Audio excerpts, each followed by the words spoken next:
एक रिक्वेस्ट है कि मतलब जो कानून के पालन करते हैं, जो भी हाल में एक एमपी के अंदर में एक घटना बनी थी कि किसी व्यक्ति को पुलिस स्टेशन के अंदर मारा गया था और उसने फरियाद किया और उसके बाद में पूरा पुलिस स्टेशन को 900 किलोमीटर दूर ट्रांसफर कर दिया गया। इस तरह की जो घटनाएं हैं पूरे भारत देश के अंदर में अलग अलग क्षेत्रों में अलग अलग जगहों पर हो रही हैं, जिसमें कुछ छोटी बड़ी घटनाएं होती हैं। अभी इस जो कानून है, सुप्रीम कोर्ट के जो ऑर्डर हैं इसके अंदर में, इसकी मतलब ऑर्डर की कंप्लायंस हर पुलिस स्टेशन में या हर जिले या हर क्षेत्र में हो नहीं रही है।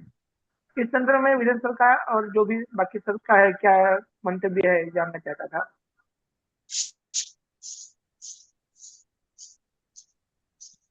जहाँ पे कॉम्प्लायंस नहीं हो रही तो वहां पे आप प्रशासनिक शिकायत कर सकते हैं। आरटीआई केवल सबूत हासिल कर सकते हैं कि कॉम्प्लायंस नहीं हो रहा है यदि, क्योंकि वो सूचना यदि एग्जिस्ट नहीं करती है मटेरियल फॉर्म में, भौतिक रूप में, तो फिर वो सूचना का अधिकार के दायरे में नहीं आती है, जैसा अभी बताया था।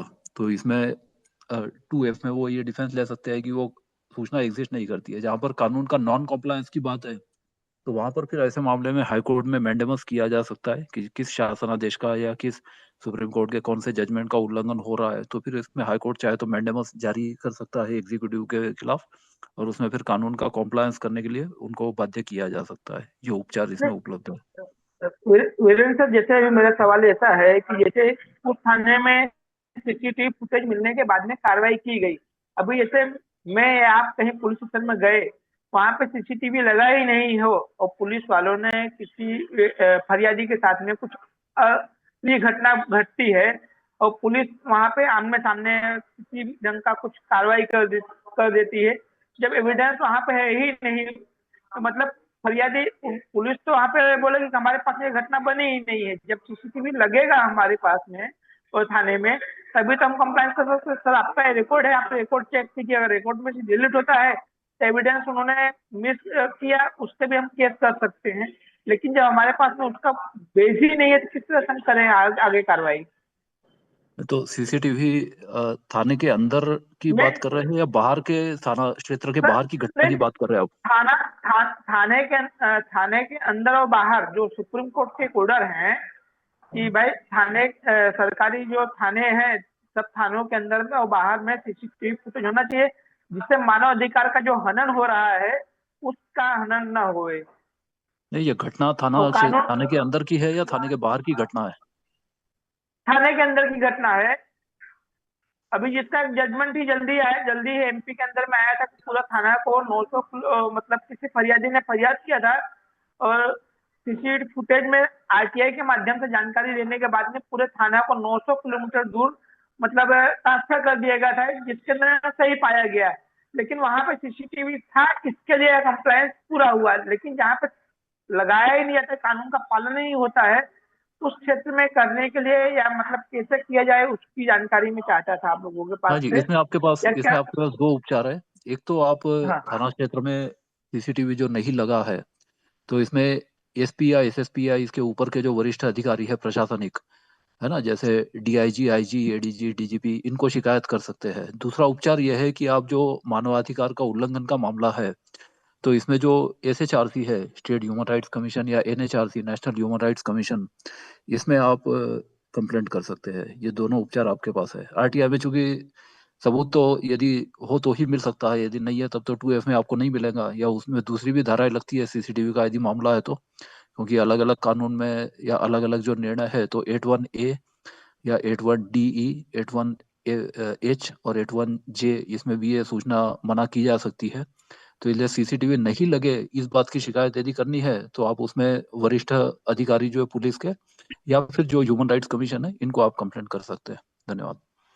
सर उसी उसी के अंदर में दूसरा सवाल भी मेरा है कि जैसे जो अपना आज का मुद्दा है कि जो लोक सेवक है, जो उनकी लेन देन की संपत्तियां वगैरह जो हैं, अभी थाने के अंदर में जो ही ये चीजें करते हैं लोक सेवक, या अदालत के अंदर में जजिस जो भी एक ऑर्डर आया है हाल में ही कि इसके अंदर में मतलब जो अवैध संपत्तियां जो अर्जित करते हैं, वकील हैं, थाने में पुलिस है और जो उनसे कनेक्टेड अन्य व्यक्ति हैं, थर्ड व्यक्ति जो मतलब इस तरह से अन्य कलेक्ट करते हैं, इनकी जो संपत्तियां हैं इनकी जांच के लिए जो इनको हर साल अपना संपत्ति का ब्यौरा देना होता है राज्य सरकार को, हर स्टेट के, वो देते नहीं है। तो उसके ऊपर भी ये लोग कंप्लायंस किस तरह, अपने जो फर्ज के ऊपर में जो परिपत्र है, इनके जो ऑर्डर्स है, उनका ही कंप्लायंस नहीं करते हैं ये। तो इसके बारे में सर आपका क्या कहना है? जी, इसमें तो खुद जुडिशियरी में बहुत कम कॉम्प्लायंस है। अभी अभी एक रिपोर्ट आई थी, आपने देखा होगा कि 87% तो जजेस ने ही अपनी संपत्ति की घोषणा नहीं की है, और इसको सुप्रीम कोर्ट ने चूंकि व्यक्तिगत सूचना माना है। हालांकि जो उपचार अवेलेबल है वो प्रिवेंशन ऑफ करप्शन एक्ट में है।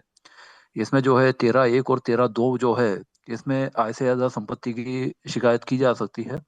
और सीबीआई रूटीनली हर 3 महीने 100 अधिकारियों को लगभग पकड़ते रहती है, और इन पे आय से ज्यादा संपत्ति के मामले दाखिल होते हैं, और इसको साबित करना भी बड़ा आसान होता है। और ये कन्विक्शन रेट भी इसमें बड़ा हाई है, सीबीआई का करीब 60 से 70% होता है।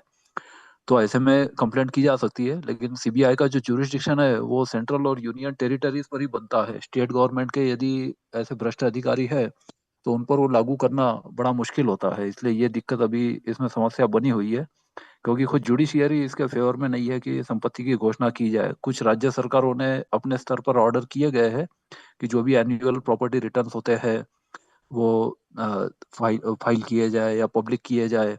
लेकिन उसमें जो प्रक्रिया है वो 81J में ये सूचना आती है, और 81J को तो अब इस तरह से बदल दिया गया है कि पब्लिक इंटरेस्ट साबित करो तो भी नहीं मिल सकती। तो ये जो चेंज हुआ है डीपीडीपी एक्ट 2023 के बाद, उसके बाद ये संपत्ति की सूचना मिलना लगभग असंभव सा हो गया है। इसलिए ये भ्रष्टाचार को अंकुश में लाना बड़ा मुश्किल है। लेकिन हाँ, फिर भी इसमें कुछ एक्ट ऐसे हैं जैसे गैंगस्टर एक्ट वगैरह है, जहाँ पर डीएम को संपत्ति जब्त करने के पावर्स है। जैसे यूपी का बात कर रहा हूँ, यूपी उत्तराखंड में इस तरह का मामला है, तो गैंगस्टर एक्ट वगैरह लागू किया जा सकता है, संपत्ति अटैच की जा सकती है। लेकिन उसको फोरफिट करना है, जब्त करना है, तो फिर एनफोर्समेंट डायरेक्टरेट के पास ये पावर है कि prevention of money laundering act है। तो उसमें जो भी शेड्यूल्ड ऑफेंस है, वो शेड्यूल्ड ऑफेंस के माध्यम से यदि संपत्ति अर्जित की गई है, जिसमें प्रिवेंशन ऑफ करप्शन एक्ट भी आता है, क्योंकि 2017 के पहले कोई कानून ही नहीं था कि भ्रष्टाचार से अर्जित की हुई संपत्ति को जब्त किया जा सकता है। लेकिन ये कानून पहली बार 2017 में बनाया गया है। वीपी सिंह के टाइम भी 1988 में कानून पास हो गया था लोकसभा से, राज्यसभा से, लेकिन उसको नोटिफाई नहीं किया गया था, अधिसूचित नहीं किया गया था, इसलिए वो लागू नहीं हुआ था। तो अब पहली बार ये कानून लागू हुआ है 2017 में। तो अब एनफोर्समेंट डायरेक्टरेट को ये पावर्स है कि वो संपत्ति जो है, लेकिन उसमें कंप्लेंट करते हुए ध्यान ध्यान रहना चाहिए कि कंप्लेंट यदि झूठी साबित हो तो शिकायत करने वाले को भी 6 महीने की जेल हो सकती है। तो इसलिए झूठी कंप्लेंट ना की जाए, ये उसमें ध्यान रखने की आवश्यकता है। धन्यवाद। ठीक है, आगे आगे बढ़ें। और हमारे बीच में अभी भी